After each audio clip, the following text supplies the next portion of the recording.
Welcome to the Best Business Podcast, the podcast for established marketers, entrepreneurs, and CEOs. The ones who want to join me in my mission to create 200 new multimillionaires who solve world problems with entrepreneurship.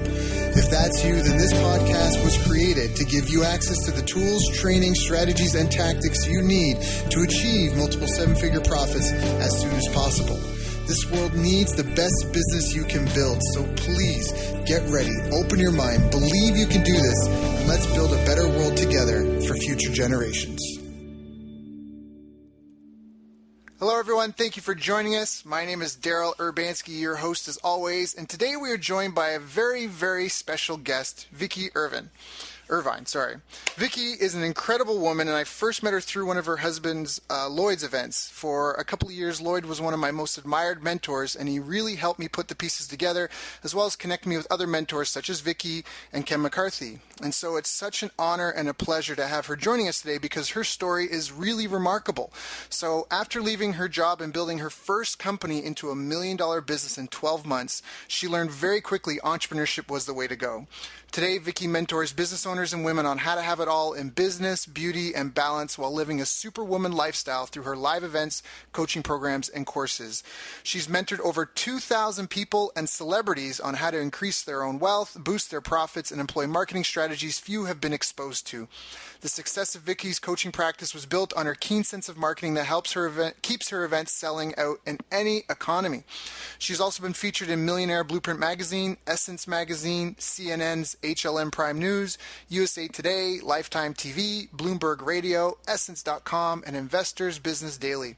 She's the author of the Superwoman Lifestyle Blueprint, The Secret Diary of a Superwoman, and her latest release, the Superwoman Lifestyle Brand Building Blueprint, all of which are available on Amazon.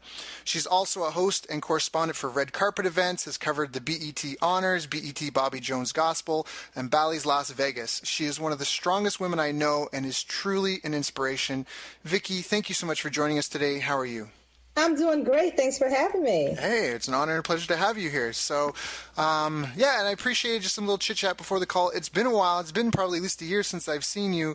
So Right. It's so nice to catch up with you and to have this call. But I know, like, Lloyd's story, because obviously that's how we met, was through your husband, and I know him really well. But I don't even really know, like, weren't you working in a real estate? Was it real estate before you got started, or you were in a corporate office? Was it in Washington, D.C.? How did you even get started? Like, how did this happen? Well, you know what? It was actually, I was a human resources professional. Okay. And all the jobs that I held since graduating from college were always in that arena. And so I was, working my 9-to-5 job, but being married to an entrepreneur, as you know, dealing with Lloyd, my husband. And it was two different worlds. The language is totally different from the 9-to-5 mindset versus the entrepreneurial mindset. So what he was talking about, I didn't understand. I thought he was nuts. I thought he was crazy. He was obsessed with the damn Kennedys and all these men that I'd never even heard of. I was like, man, are you in some kind of cult? I didn't know what was going on. Right. But I was also seeing him make money and everything. It was like, what is he doing with these people, And we bumped heads a lot when it came to, taking risk in a household. Entrepreneurs take risks. 9-to-5ers, we like to save and plan with our little 401ks. That's right. And so Playing it safe. Yeah, way to say it. And so it wasn't until he finally dragged me to one of his mastermind meetings and I was exposed to a whole bunch of people talking the same language as him in a tiny little room, and they were all from different industries and backgrounds, and they were all making millions of dollars, in their respective industries. And I was like, okay, well, maybe he's not that crazy. So, I'm like, oh. So I literally, one of the things that I did is we had a break to go to dinner or lunch, I can't remember, but I sat next to Bill Glazier, who was his mentor at the time. And I was like, well, Bill, this is fabulous. I thought Lloyd was crazy at first, but now I'm being exposed to a brand new world. What do you think that I could do so that I could be an entrepreneur? And he literally told me to get into real estate investing. And this was back in like 2006, 2007, when the real estate market was really booming. And he told me what to do. And that's exactly what I did. I went and I started learning how to invest in real estate. And then I quickly went and I created my own real estate investing program to teach other people how to do it. And that literally became my first $1 million business, my first entrepreneurial endeavor. That is so crazy. That's so crazy. So that was my first, my first wave into entrepreneurship was the real estate. And then after that, women were like, help me. And that's when I made the transition into what I currently do, which is coaching women entrepreneurs through my movement called the Superwoman Lifestyle. Right. That's awesome. Thank you for sharing that, Vicki. And that's just an incredible story because most businesses don't even break $1 million, let alone to do that with your first business in your first 12 months. Now, obviously, you kind of, you were right off the bat, you were helped out by being surrounded by the right people and yes. right, and almost had the education forced down your throat. Yes. I imagine for a lot of the new people, like even people listening on the call, like they're on their path, they're dead set. I mean, even, I don't know if you're aware, but the mission of this podcast is to help create 200 new multimillionaire business owners. Awesome. So there's a lot of people that'll be following in your footsteps. And have you noticed that there were like milestones or challenges that you had to face? And do you know what I mean? Like big bridges that you had to cross looking back?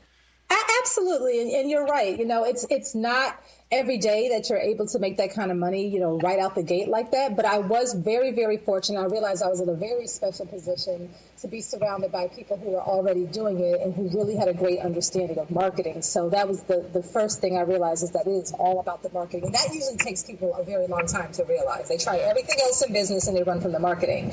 And so, yes, it was an anomaly. However, of course, there were still challenges because I was learning as I was going. And when I say I started investing in real estate for myself and then I started teaching other people, that was literally like 4 months after doing it myself. So like, who am I to jump out there and start teaching other people? So it was a huge learning curve for me because I'm a student at the same time of marketing and I'm trying to apply all of these strategies. The grind and what you have to do to make that happen is very real. I was up, hours and hours, day and night. I had my son was young at the time. I'm trying to have, my marriage work out.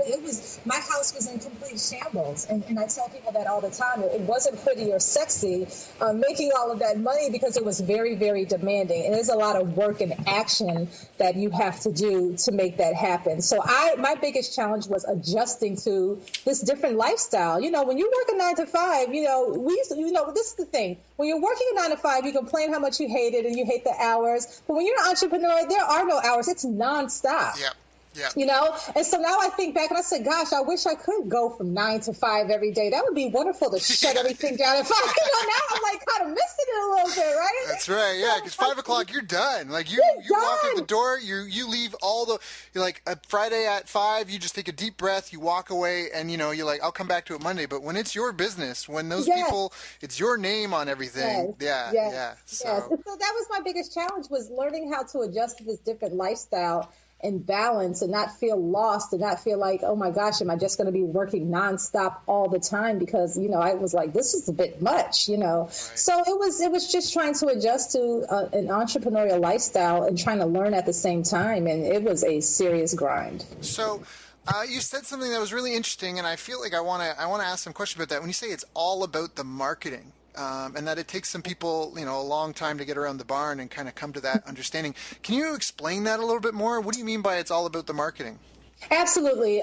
For any entrepreneur or business owner, I think this is kind of how it goes. You're like, oh my gosh, I want to be in business for myself. I don't want to work for anybody anymore. I'm going to start my own business. So what's the first thing people do? They go and they start, fussing over, am I going to be an LLC or an S Corp or a C Corp, and I'm going to get my business name registered and get a license, and then I'm going to get a website, and I'm going to sit at my laptop and the phone is going to ring. And that's kind of what people think. Or for people who have brick and mortar businesses, they think, hey, I'm just going to go and get a office space and people are just going to come flooding through the doors. And the reality is that there's so many areas and facets to what makes a business really work. But one of the key things that people tend to overlook or not realize how important is your ability to attract clients, i.e. through different marketing strategies. And they try everything else and they're doing ads and they just don't understand that they have to become a student of marketing because it requires, investing in yourself and learning the strategies behind what makes a person decide to buy from you. How's a person going to find you? How are you attracting clients? All of that stuff people don't understand, and they don't understand that it's like, if you want to be an attorney, you have to go to law school. If you want to be a doctor, you have to go to medical school. And if you want to be a successful entrepreneur, you need to buckle down and invest in learning from somebody who knows how to market, who understands systems and funnels and client attraction. And it takes people years to figure it out. And I think it's simply because you don't know what you don't know, and because it's very foreign to people. Yep. that you tend to avoid the things that you don't understand or make you uncomfortable. Like, what's an opt-in page and what's a widget and what's a this? And people run from that stuff and they keep trying, well, I'll work on my brand, and they do everything else but the marketing. And so they waste years and so much time and money trying to avoid it just because they don't understand it. So typically when a person comes to me, I very rarely get someone who says, hey, I want to start a business and I want to learn how to market right now. It typically takes people about 3 to 4 years before they realize, okay, I guess I do need to go and learn marketing. So if someone's listening right now and they're like, Vicki, I am sold. You got me signed up. What do I need to do? Obviously, we don't have we've got a short period of time, but what can you share with us? Like, you mentioned some things like an opt-in page and that, like, what, I guess, are the fundamentals? Can you break it down for us in a simple, like... Sure. Yeah, this is the thing. It's like you need to create your own following of people. You need to figure out a way to build your list. All those times you're going to websites and people want you to put in your name and your email address or your address. Those are people building their list, because you have to go off the premise that people don't typically buy from you the first time they discover you. They need to get to know you. They need to feel like they can trust you. They want to see if you know what you're talking about. And so that means you have to build a relationship and a rapport with people. And the way that you do that is by offering something of extreme value to them that they can sample for free by going to your website, entering their name and email, and then they can receive whatever your freebie is. But you want them to get great value from it. Back in the day, the freebie used to be just a simple report. It has to be so much more complex right now. So someone can say, wow, I consumed this for free and this gave me so much value. I got a positive result from following what he or she gave me for free. And then when they do that, they're like, well, what else does he or she have that I can actually invest in and buy? But you have to massage that relationship and build a loyal following of people who are genuinely interested in your product or service, not all this hope marketing and trying to turn your family and friends into customers. That stuff doesn't work. And so you have to lay out systems, and you have to lay out a system to attract people to come to your site and build that following and build a relationship with people. And I've been doing this for years, Daryl, and I have people who, literally used to come to my real estate events back in 2007 and will pop up at one of my Extreme Women Entrepreneurs events like 5, 6, 7 years later and say, hey, I've been on your list this whole time and I'm finally ready. I get an email from you every week. That's years, Yep. So you have to stay in front of people, and you never know when you're going to turn that prospect into an actual paying client or customer. I love how you articulated that, because it's true. People buy when they're ready to buy, not when you're ready to sell. That's and I remember right. at one of Lloyd's events, he did this, and this is when it really made a huge impact on me. He'd asked, how long people had been on his list, and he got people in the audience to raise hands. And I think one guy had been on his list for 8 years, had never bought anything, and then spent like $1,400 to come to that event. I think he joined the mastermind group too. So it's like Right. for 8 years, he was watching and just lurking, like he was just a creeper in the peanut gallery. Right? He was just like mean mugging Lloyd through his computer, and then one day he's like, you know what? I'm gonna give him $1,500, and then more 8 years. Anyways, so just to help drive that point home for everyone on the call, that I love it. I mean, you're right. It's so true. I mean, I've noticed a difference in my life since I've started following those same basic principles and understanding that it really is about the marketing. But you also, like you said, and I like that you mentioned that use the word extreme value, because you weren't like, oh, you just got to give them something to get the email. Like you were like, you have to provide extreme value in advance, because you're building a relationship, right, over the long term. That's right.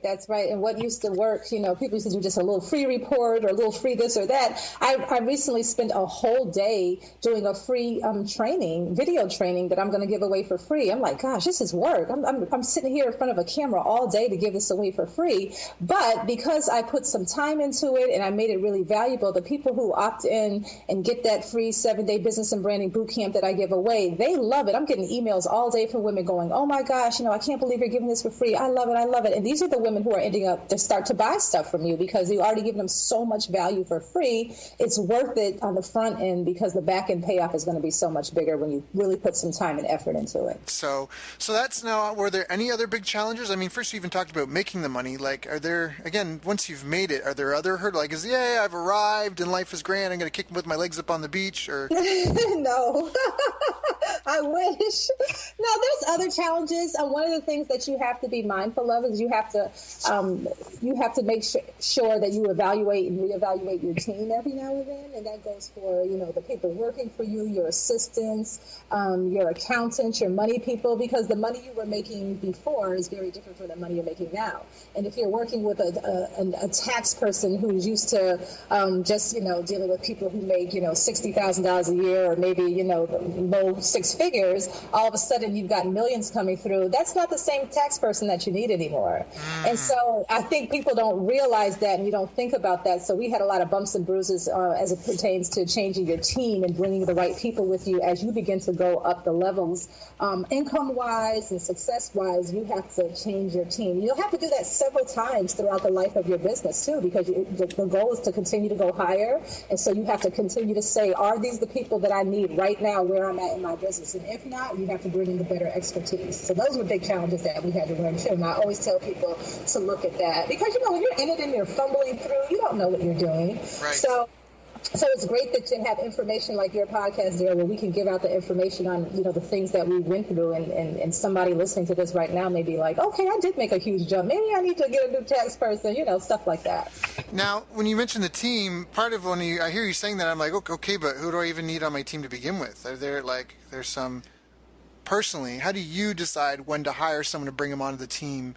You know what I mean? Well, how do you yeah. Because I know for some people, hiring is a fearful thing because people are expensive. The hired employees they are expensive. Yeah. So when I say team in the entrepreneurial world, we're not necessarily talking about, having a body in an office with you who comes in and does that 9 to 5 and is on your payroll. For a lot of entrepreneurs and small business owners like myself, our team consists of people who we hire through places like Elance or Upworks or different services like that, who could work for you virtually. So you don't have the overhead. You don't necessarily have to have an office. And these are people who you can give hours to. They can work on a project basis. But these are highly qualified people who are able to do everything that you need done in your business the same way you would have a 9 to 5 person sitting there, minus all of the expense. A lot of times these people work in different countries, so the value of the dollar is very different. So you can work with them very cost efficiently. And for a lot of entrepreneurs, this is a must-have. We need this type of working relationship to be able to get our work done and be able to afford to get our work done and continue to increase our team. So for anyone who's been wondering, do I have to hire all these people? I can't afford it. I don't do that either. When you hear me talk about a team, I'm talking about people who work virtually for me, where I can control their project hours, or if I'm going to pay them on a project basis, and I can make it work into my budget. And that's what a lot of entrepreneurs are doing. They're creating teams who aren't even in the office with them. And that's how we're able to move forward and continue to escalate and go higher. Got it. I love that. I love that so much. So, yeah, and because if there's been any recurring themes in all the interviews we've done with people, one of the key things that comes out is you can't do it alone. Nobody gets That's rich right. alone. You have to have a team. So now now with the team, I guess it's just a matter of figuring out the problem that you have, a frustration you're having, and figuring out a role position. Because I guess the other question, and I get this a lot with teams, is well, how do I know, I'm asking some pointed stuff here, but how do when you say you manage a virtual team, do you know how to do everything that gets done in your business? How do you hire someone to do something you're not really clear on what needs to be done? You just got to go through it and get better at it? Is that when you say it's really demanding, is part of it is just figuring it out as you go and Yeah, here's what I would recommend. There's so many different things. You have your admin person, you have your accountants, you have the people who may work on creating funnels for you and your contact management system if you use Aweber or Infusion or something like that. But there's a lot of areas, let's face it, that are not my areas of expertise. And for us to sit there and pretend that we know every single thing that we're doing, I don't know how to put up an opt-in page myself, but I know how to find the people who do, and I know the result that I want, and I know how I want it to work. Right. And so, if what they do ends up working and it's doing the function that I hired them for, I'll know that that's a good person that I can go back to over and over again. And once you find the right people, you can keep them forever. They have other clients and stuff, but you find reliable people who get the job done for you quickly and they do things right, you tend to keep them with you for several years.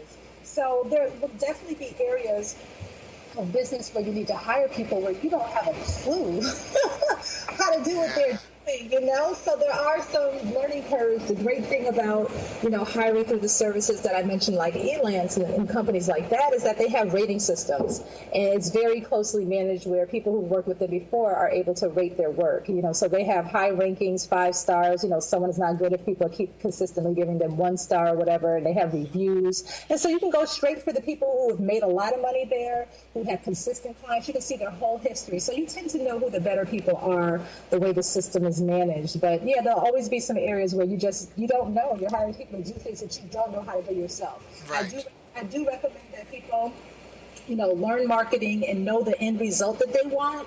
And so that if the person who's putting stuff together for you is giving you that end result. So you have to be really goal-oriented in knowing how you want things to be. If a person can build or design what you need them to do, and you're getting that result that you want, you got a good person on your team.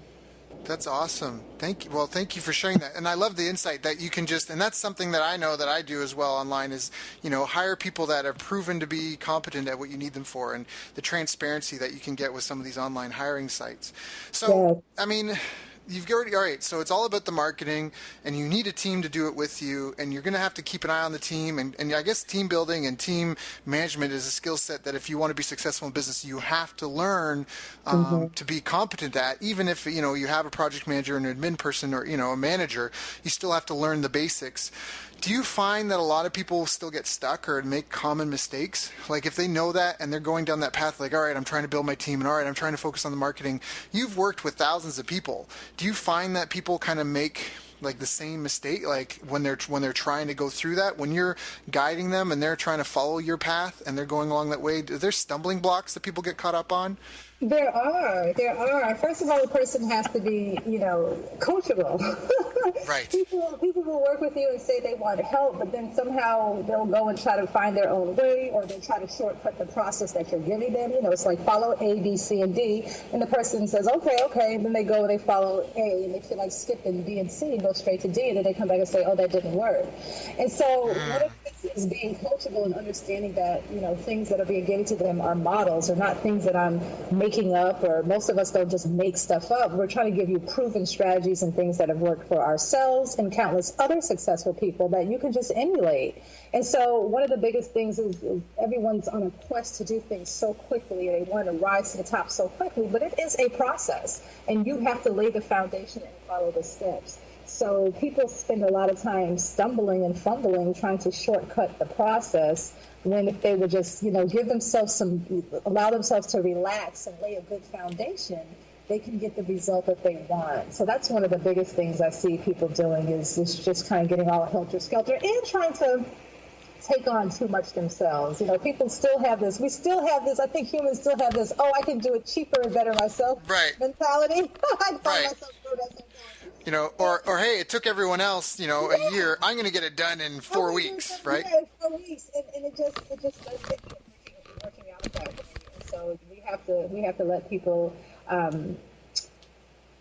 join up with us, and we have to lean on other people to help bring our dreams to fruition. Teams really help when you get the right people. It takes you out of the equation. It frees you up to spend more time on the income-generating portions of your business and allows people to do all that nuts and bolts stuff that, we just should not be doing as business owners.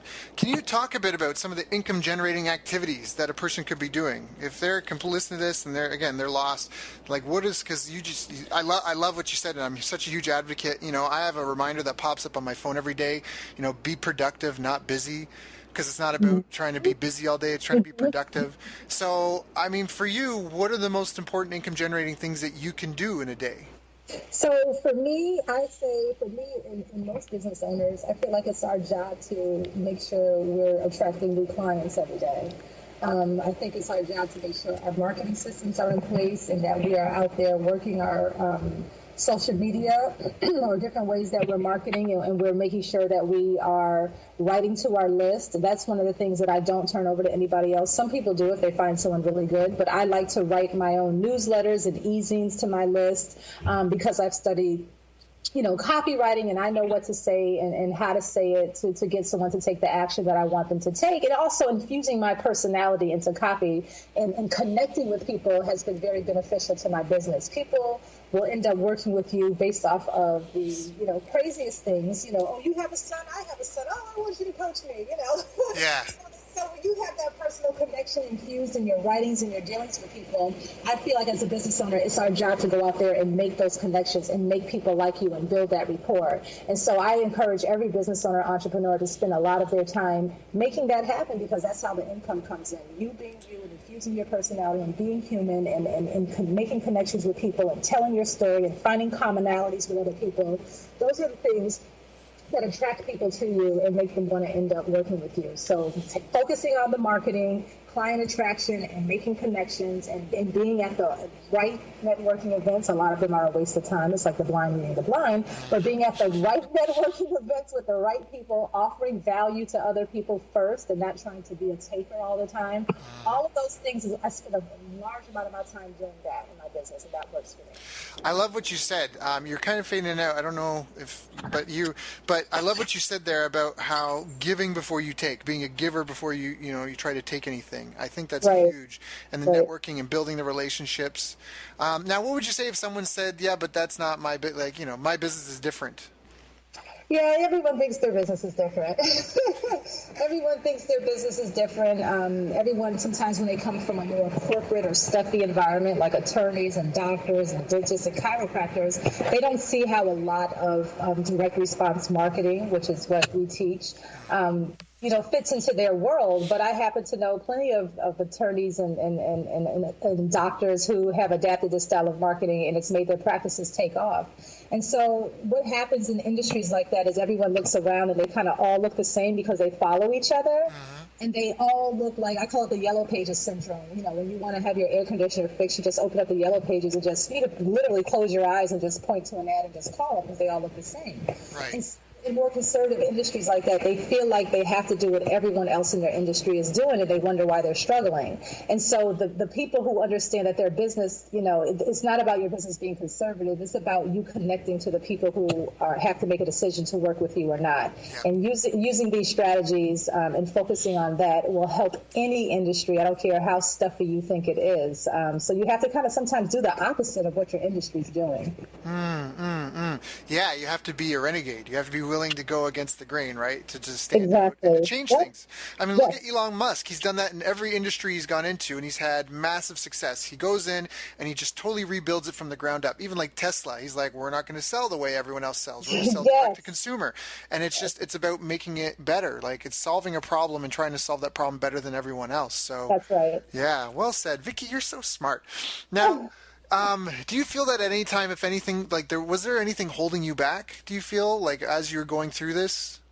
I mean, especially because a lot of people are probably so impressed. Like, they must think you're a superwoman because, you've got a husband and he's got needs to take care of. You've got a son you're trying to, you know what I mean? You're leaving a job. This is your first step in entrepreneurship, and you're trying to make a household, and you've got your own life and your own drama and, like, your personal life. And you're like, do you feel that anything was holding you back? Would you have done anything differently if you could? You know what I mean? If you could send yourself a message when you were starting off, what would you say to yourself? Oh, wow. What I had to do is I had to push through, which I think is normal, but I had to push through a lot of self-doubt. And I think that's a big thing, fear and self-doubt. I think, like myself being the human resources girl, it's like you when you're not content working your 9 to 5 and you have bigger dreams and you have that feeling in the pit of your stomach that you are destined to do something more purposeful, just something grander. That's how I felt, but I didn't feel like I had any other skill. It's like, okay, I went to college, I have a degree, I'm in the field of human resources. What do people in human resources do besides go and get a new job at another company in human resources? What do accountants do besides go and get a new job at a different company in accounting, right? And so when you don't know what else you're made for, it's very, very difficult for you to see yourself in this role of doing anything else. And I had to push through the self-doubt of being the human resources person with no other skill sets. And I really had to buckle down and start to have this vision of myself deserving that kind of life and seeing myself being in that position. And I had to imagine it, and I had to get used to it. And I know that's a roadblock for so many people, that they're like, oh, this sounds good in theory, and it sounds good when I say it, but can I really do that? Can I really see myself? And so this is something that I say now to my clients. It's like, listen, if you're out there and you see somebody else doing what you want to do, that means there's a market for it. And if they can do it, you can do it too. It's not like you're trying to break ground or, do something brand new. Most of us have competitors and people doing what we want to do already. And so what do these people have over you? Nothing except that they pushed through their fears and they took action. And so that was something that I had to struggle with. And then, once you get a positive result, Daryl, as you know, when you study something and you learn something and then you say, okay, I'm going to try this, and you see it working, you're kind of like, oh my God, this stuff really works. And I think once you get a positive result, that's the motivation you need to push forward and go higher. So I always try to get people to that one positive result to give them the self-esteem they need and the motivation and the realization that, wow, this does work and I can do it. And that usually pushes people to do more. Got it. Well, Vicki, you are so articulate. I'm loving that. Yeah, but much better than Lloyd with his stumbling on stage. You're always picking on him. You guys are awesome. So what about habits? What habits does someone need? If they're looking at their day-to-day life, what kind of habits are really critical and important? You said it was so demanding, and I imagine that, almost like they say that iron's forged in fire. Like what sort of habits will you need to keep to keep up with that demanding pressure? You have to develop some decent time management skills, because as entrepreneurs, we have new ideas popping in our head every second. And if we don't control them, they'll have us all over the place, and we'll be trying to dip and dabble everywhere and not getting anything done and not being productive. And so you have to at least try to accomplish 1 to 2 things on your to-do list that are going to drive income in your business every day. Not these long 20-page to-do lists every day where at the end of the day you look back and you're like, oh my God, I didn't do anything. That just deflates you, and it's not realistic. So 1 to 2 things that you need to accomplish each day that are focused on generating income in your business. Another habit for an entrepreneur, I say, is to get into the habit of saying yes to opportunities. A lot of times what's going to happen is that you're going to be presented with opportunities to do something big that could be really beneficial for you and your business, and you won't feel ready. And you may not even have something ready to do this, but when that person asks you and presents you with something, say yes and figure it out later. Some of my best stuff has happened with people presenting me with opportunities, and I'm like, oh, yes, I can do that. And then when I hang up the phone, I'm like, oh, boy. But what happens is that once you commit, you're going to rise to the occasion, because you don't want to let yourself down and you don't want to let this person down and this great opportunity down. So it forces you to produce. If you let yourself off the hook, then, you're missing out on a situation that may never come back your way again. And it's a fearful thing to do, but I find that every time I do it, I end up knocking it out the ballpark. And it propels me forward in my career even further. And so as an entrepreneur, get in the habit of saying yes, and then behind the scenes, you scramble and you go and get it done. I've launched events like that. I've launched products that I didn't even know what they were going to be, and they end up being fabulous because all you need is one person to buy, and you're like, okay, people want it, let me go and produce it. And so, getting it, reverse engineering the process the way that most people are normally used to doing it, completing everything first, having everything laid out, and then trying to launch it, you'll go on for years and never get it done because you have an excuse to let yourself off the hook. So get into that habit as well. So wait, let's recap that, because I think that's a really important part. So you're saying, make a couple of sales and validate the idea first and then build it. Is that correct? Absolutely. Some of the people you see out there are doing that all the time. Right. They're doing it all the time. You're like, okay, let me see if there's a market for this, because no one wants to create courses and have stuff just sitting in their garage with dust on it. Right. If you have a great idea for something you think that your market desires, kind of put it out there, pre-sell it, and then if people buy it, there's an interest in it, then you can go and create it. Right. So, but what do you do? Does that have? This is, I guess, more of and here's something I think that's important to mention for the callers. Information marketing is for every business, whether it's even on the front end or the back end. I mean, information marketing is the name of the game, regardless of the industry you're in. But my question to you is, like, if you create all these products and that, how do you keep them from collecting dust on the shelf? are you able to keep sales for a product that you made 2 years ago trickling in? Like how do you manage that? How do you keep that? Or is the product, so then just get repurposed and packaged into other stuff? You know what I mean? Like, Yeah, does it become yeah. fuel for the future, or? Yeah, no, I'm huge into repurposing my materials. So if I sell something on stage at somebody's event, and maybe it's going to be a training that they do with me over the course of 5 or 4 weeks or whatever, I'll record everything, and at the end of that training, I'll package it up and make it into a home study course that I can then sell off of my website. So I'm getting paid by the people who signed up to work with me live, but then I also take the recordings and the transcripts of those recordings and I put it together in a home study course. And so now I can put that on my site and get paid off of that course, as long as it's relevant, for years to come. And so I'm always looking for ways to repurpose everything that I do, because you can turn things into webinars. You can turn that live talk into a webinar and invite people to the webinar and sign them up into training. So yeah, as entrepreneurs, when we're in product creation mode, there's always more than one way to profit from a product or a talk that you do on stage or a teleseminar or a webinar. You can always repurpose that content. I love what you said, and just because and one thing that I've heard, and I forget who told me first, but I think maybe it was like Michael Gerber or something, but just it was the business graveyard is littered with world-class products and services. It's just littered with them. And so that's, all these things never saw. It's that whole, like that Zen quote, if a tree falls in the woods and no one's there to hear it, it doesn't make a sound. Well, I think that's kind of like what you said, like if nobody buys your stuff, does it even really exist to anyone but you? So Exactly. I love that part because it's a fearful thing. How do you do that without feeling disintegrous?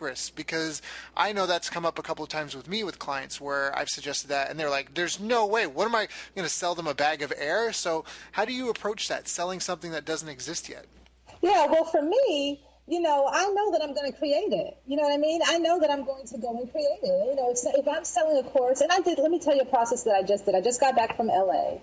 And there's a phenomenal speaker and a woman who has $1 million business, and her whole thing is making more millionaires out of Black women entrepreneurs. And she's a millionaire, great story. She reached out to me, and she wanted me to come and speak at her event. And she'd been watching me, and she says, you have this very personality, celebrity-driven brand. She was like, do you have any courses or anything you sell around that? I was like, no. She said, you know what? Well, I challenge you to create it. She said, because I've been watching you and the way you maneuver, and I know you've been able to monetize your position in the market. She said, that's something that I don't teach that I think would be beneficial to my tribe. And she's like, I know it's a few weeks away, but you think you can do it? And that's one of those times where I could have easily said no, because I'm already busy. And I'm like, okay, well, what is this she's talking about? But I said yes, because she's a person whose stage you want to get on. You know what I mean? And so I said yes. And I sat and I thought about what she was saying, and she's right. This is something that I do that's second nature to me, that I can teach people how to do it, because I do strategically position myself in the market for more opportunity, by my branding and everything. Right. And so I created the PowerPoint for it, and I went and delivered it. It was a $3,000 course, and I went and delivered it and knocked it out the ballpark. And now I just actually delivered the first training for it yesterday. That's awesome. Okay, so it's not really that it's a bag of air. It's just go and get it done. Oh, just not at all. It's a bag of air, but I was thinking of a particular client, and that was, that was their thing. They felt they had to have something. They had to have it, yeah. So it's like it's no different if you do it now or you create it afterwards. It's just if you know yourself and you're going to create it, you definitely have to rise to the occasion. And if somebody, invest in you and buy something, you have to deliver what you say you're going to do. That goes to your integrity. But it's a great way to force yourself to get more done. Well, and I also think it's because what a lot of people don't get is often the product isn't the difficult thing. Like anyone with a car could be a cab driver, so to speak. But why do people work for Uber, or why do people work for the cab company? It's because they have the phone that rings with the customers. So the real money position is to be in control of the phone ringing with customers. Exactly. And so when you're talking about getting some sales before you make it, that's like make sure you got a phone that will ring with customers instead of just locking yourself in a room cackling, making your dream thing that's really only for you than anybody else. So that's right. Yeah, no, it makes perfect sense. So well, I guess this is something. This is totally off topic, but pricing. How do you? How do you approach that? You were saying it was a $3,000 course. How do you figure out what it's like, what the value is? Because that's something as well that I know I've made that mistake. Like I remember I did when I had my martial arts school years ago. I did a seminar and I think I charged like $60 a person for the seminar, and I recorded and I had a DVD. But then in my head I'm like, oh, but the DVD only cost me $2. And I sold it for like $15 or something. And I actually had a couple of students message me saying, hey, if I had known I could have gotten the same information for a couple of bucks, I wouldn't have come and done the seminar. And so can you speak to that a little bit, like the pricing of it and pricing strategy?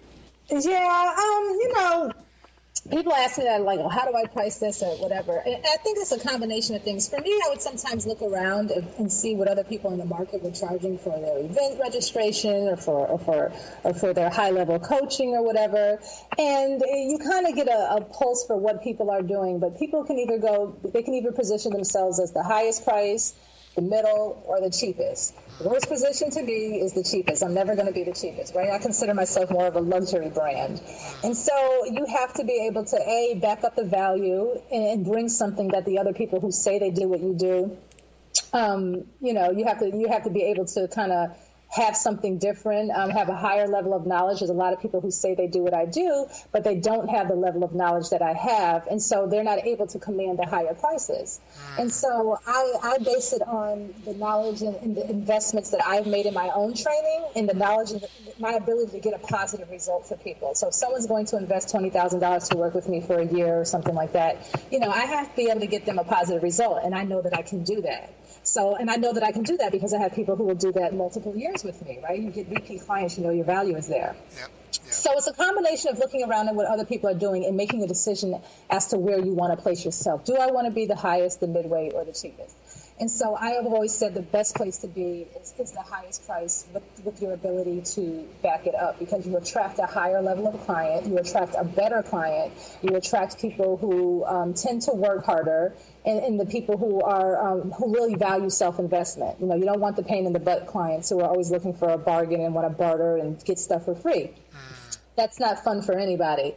And so, and when you build a name for yourself and as you get out there, when you can back it up, you can charge more for what you do. I mean, you look at everybody out there, you make a pair of jeans and one pair of jeans is from the Gap. The same pair of jeans, you slap some designer name on it with the same material and they charge more because of their name, right? So I tell people, it's all about you being able, pricing is going to determine who you attract.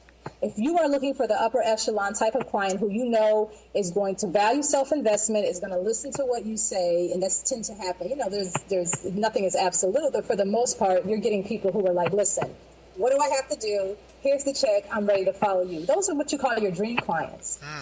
So you want to position yourself to attract that type of clients. I think it's the best. I've worked with people on both ends, and trust me. I like the ones who are coachable and just who just want to be, they're ready to learn and they're not going to high over it. And it's just better for you in your business when you do that. Yeah. I fully agree. Do you have any quotes or anything that you kind of keep in front of you to help keep you motivated? I know from training with Lloyd and that the gym's got quotes, up on the wall. How about yourself? Probably my biggest one that I do when I find myself getting tired and just wanting to just like go under the covers and stay there. It's like we all say that we want success, right? And so I do this thing where I just say, to be extraordinary, you have to be willing to do things that ordinary people will never do. And if we look around, and the people that we are around in our everyday life, who are our friends or our family or whatever, everyone's just kind of going and doing normal everyday things. Yeah. And so when you're the one who's, your friends call and you're up, 3:00 in the morning and everyone's calling you crazy for things you're doing, that's kind of when you're on the right path. If everyone's kind of giving you the side eye and looking at you and calling you crazy, that's one of the buzzwords. You're crazy. I can't believe you're doing all that. What are you doing? That's when you know that you're standing out to the regular, ordinary, everyday people who have chosen to stay ordinary. And so when I'm tired or when I don't want to go to the gym, I say, okay, to get these positive results and to keep my positioning and to keep myself going, I do have to do things crazy. I may have to go to the gym at midnight sometimes, but that's what it takes. No successful person is living an ordinary life. They're not doing anything ordinary to get to that level of success. And so I keep that in mind, and that's what helps to push me forward. Okay, extraordinary. Extraordinary, yeah. Love that. What about books? Are there any books that you kind of carry around with you, like a Bible? I know you've written some of your own. We already mentioned them at the beginning of the call. I think the titles: The Superwoman Lifestyle Blueprint, The Secret Diary of a Superwoman, and The Superwoman Lifestyle Brand Building Blueprint. Those are, of course, available on Amazon. Any other books that you are dear to your heart? I've been reading, what I've been reading recently is a book from one of my mentors, James Malinchak, on millionaire secrets. I've been reading it because I've been working so much with, and I've been diving back into my own branding book. You're like, did I say that? I do that too. I'm like, did I write that? I'm so smart. There's some good stuff in there. I'm like, gosh, I gave all this away in a book. I can't believe it. But I've been looking at James's book on millionaire secrets because he's such an expert at making connections, which I have found to be, of all the things out there when it comes to marketing and sales, your ability to connect with people and make people want to work with you and really like you is going to be so crucial to your business. And he is a master at it. And he wrote this entire book on secrets on getting in with the right people and how, endearing people to you. And it's some priceless information. And I've been reading it so that I can start practicing it. Because we encounter people all the time. So why not practice some of these strategies and see how they work? So that's what I've really been into lately, that his book on that right there. That's awesome. Great. So that's James Malinchak, and we both know him. I should maybe try and get him on. Big money speaker. Yeah, he's a fabulous interview for you. So what are you excited about now? What are you doing that you're really passionate about, that's really motivating you these days? Yeah, so what I'm working on now, along with the team, is, my Superwoman Lifestyle movement, when I created it, I had 3 pillars to it: business, beauty, and balance. And coming from hanging out with all the men and learning from all the guys, the guys didn't have as much problem selling and promoting themselves as women do. So I thankfully came up understanding that it's about self-promotion and putting yourself out there, but so many women have a problem with that, right? And so when I first started trying to teach women, I was like all hardcore, like the guys and like Lloyd and everybody, and the women were looking at me like, ah! So I said, let me soften this up a little bit. And so I created Business, Beauty, and Balance. And we have to address the fact that women have issues with how they look on the inside and the outside and the whole balance thing in their lives. And so I do that now. And then there came a point a couple years ago where I wanted to expand on the beauty portion of my business. So I created my own cosmetic line within my brand called the SWL collection, which also SWL obviously stands for Superwoman Lifestyle. And I named the lipsticks and the products empowering names and buzzwords for career and entrepreneurial women like Boss Lady, Superwoman Success. And I was just going to, market it to the following that I already had. Well, it started to take off, and then I got a celebrity to help me endorse it. And so now, what started off as a cute little extension of my brand, I'm now actively working on building into another multi-million-dollar company.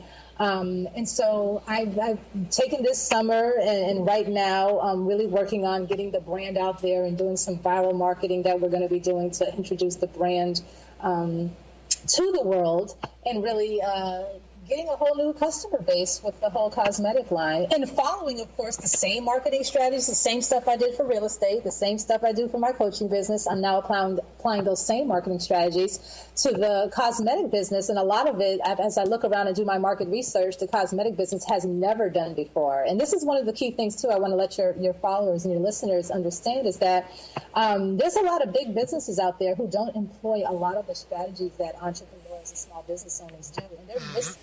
No matter how great they're doing, they're still missing out on so much opportunity because they don't know a lot of this stuff.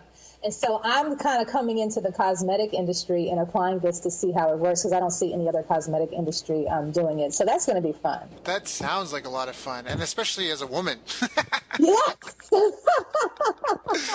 Like, I'm a guy and I'm already excited. So I'm like, if I actually like cosmetics, I would be through the roof. That would be... Yes. So, Vicki, you've given us so much value today. You've obviously been here and done that. You walk the talk. You're living the talk. You're helping others climb that ladder as well. If anyone who's been listening to this really is vibing with what you're saying and with your message and with you, how do they get in touch? How do they get on your list? What's like a good path for them to follow?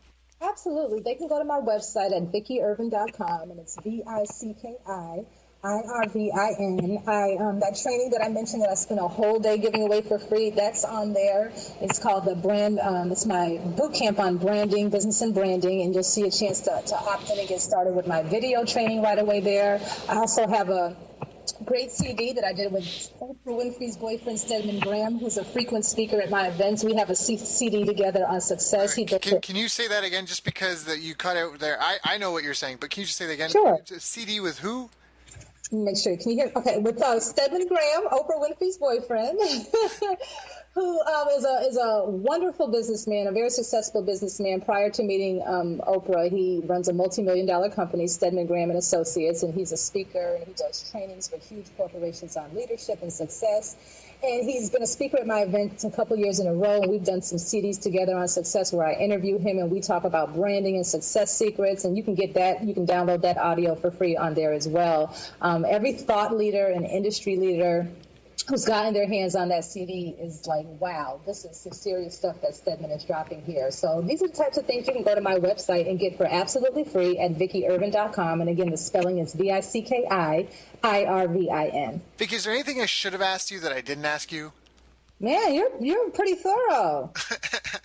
I don't think so. You're pretty thorough. You know, I love what you're doing out there, and your mission. I love that your show has a mission to help make more millionaires and bring people on the path, because we definitely need more of that, and it's attainable when people connect with the right people and they follow people like you and learn different strategies and make the investment and commitment to deal and work with a coach and stop trying to figure out things on their own. So I absolutely love what you're doing, because so many people have dreams and so many people have greatness within them. If they attach to the right person, the right mentors, the right coaches, they can bring all of those dreams to fruition. So I love it. That's awesome. Well, thank you. And I mean, again, like you and your husband were an inspiration on that path. You guys helped lead me along the way. And this whole podcast was spurred because I was having coffee with a friend, and I just was working with John Asraf, and we just had done 1.6 million with an evergreen funnel that was really just running with some Facebook ads, almost like a side thing. Like it was every Saturday we had the event, and we were at our peak. We were spending $3.50 for a lead. We were grossing 27 per lead. That was at the best. It started to flatline as we scaled up, but we scaled up to doing 120 a week. And I remember I was having coffee with a friend. He said, Daryl, if I knew the people you knew and I could have the conversations you can have with them, I'd be doing multi-million-dollar marketing campaigns as well. Because as a company as a whole, we did 3.5, and that was just the one funnel. Yeah. And so that's what this is. I mean, it's people like you that I know that if people could reach out to and even find out that Vicki exists and get on the list, that it could really change their lives. And so it's just paying it forward. And so it's almost full circle to have you on here. I got to get Lloyd on here next, but there really is. It's a full circle thing. So I just appreciate you coming here. You gave away a ton of value. There's a ton of great content. Anyone listening to this that really resonated with it, I encourage you to go back and listen again, to reach out to Vicki and get on our list, because we're all just here. You know, we're grateful for the people that helped us. We're looking to help others, and it's just about finding like-minded people that want to make a difference in the world and working together. So Vicki, thank you again so much for your time. I really appreciate you and your family and your time today and what you guys have done for me over the years. And just thank you. Absolutely. My pleasure. Thanks for having me, Daryl. You've reached the end of our interview. Now, first, let me thank you for listening. I appreciate and respect you more than you'll ever know. And now I'd like to ask you a couple of questions. First, what 3 lessons did you just learn? What 3 aha moments just jumped out at you? Second, what can you implement for yourself and your business in the next 24 hours? Third, what can you give to someone else to help you with, or give to them to just do it for you? Whatever it is, remember, taking action is the secret sauce to results.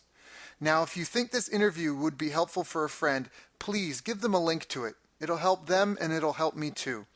I'd also like to invite you to help me find out more about the challenges you're facing, your dreams, your goals, and how I can help you overcome what's holding you back. We both do better when we know better, and your success is my success. So please reach out and interact. You can visit our website, bestbusinesscoach.ca for Canada or California, where I'm from and where I'm living. You're welcome to also try out one of our paid programs. You can find us on YouTube, Facebook, and pretty much every other social media channel you can think of. You should also subscribe to the podcast, and if you're enjoying them, please leave us a nice review. It really helps. That's all for now. Once again, thank you. Take care of yourself, and remember, the world needs the best business you can build. And I believe in you.